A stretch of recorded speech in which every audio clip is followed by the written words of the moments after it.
not a pot smoker, but it makes me giggle. 4:20. Why is my appointment at 4:20?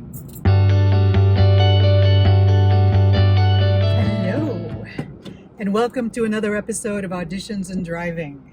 I have not booked a single commercial all year. What is up with that? I'm just leaving an in-person commercial audition. I had a weird experience.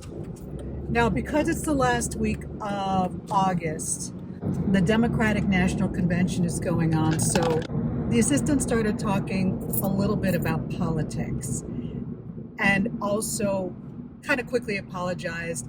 Oh, I know we probably shouldn't talk politics in this environment, but we're all in the industry and we're all liberal. And I made the mistake, or did I don't know, of saying I'm not really into politics because I do know no matter what, I'll be fine. And they didn't want to hear that. And immediately they went into the fear of what if the other candidate wins. When we're constantly thinking about worst case scenarios, how that just takes us off the flow of life.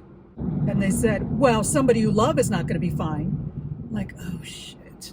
I mean, this is where I'm coming from. I know that everybody is born with the ability to be creative and live in a world of possibilities, but they didn't want to hear that. And right away I could feel the friction.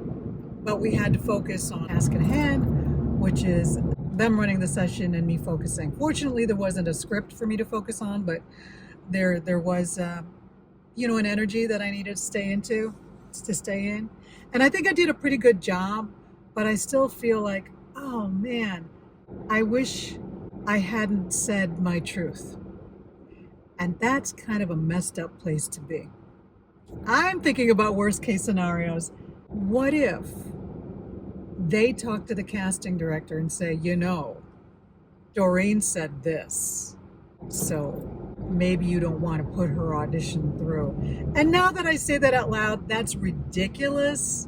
But still, as actors, we put ourselves in a place of vulnerability where other people can decide whether or not our tape goes through. It's true. We can work our asses off, but if somebody just wants to, they can prevent our audition from going on to the next phase.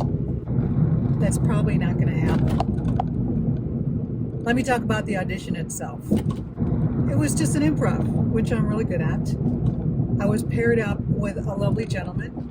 It cracks me up because this is not the first, and it's actually many times where my audition appointment is at 4:20. Now, I'm not a pot smoker, but it makes me giggle. 4:20. Why is my appointment at 4:20? We go into the room. We had a brief explanation before we came in, and we just did it. And then she had us do it again and sort of same idea with a different ending. I thought we had good chemistry. Fortunately, the little friction between me and the assistant, the little political friction, enough time had passed, so I had plenty of time to just let that go, shake that off, and I'm sure they did too. This has been a very busy week. It's all of a sudden, of course, when it rains, it pours. I had a commercial self-tape late last night. I had to set up a bunch of props. I had a commercial in person today. I had a television self-tape, and I'm on my way home right now to get some coaching for a feature film self-tape that's due tomorrow morning. Yikes. But it's kind of a big deal. And I'm wondering, how did I get called in for this? But I did. So I'm going to give them a hell of a take. This is the second time this feature film casting director has called me in since I've been with my new agent. And it's kind of exciting. Wish me luck.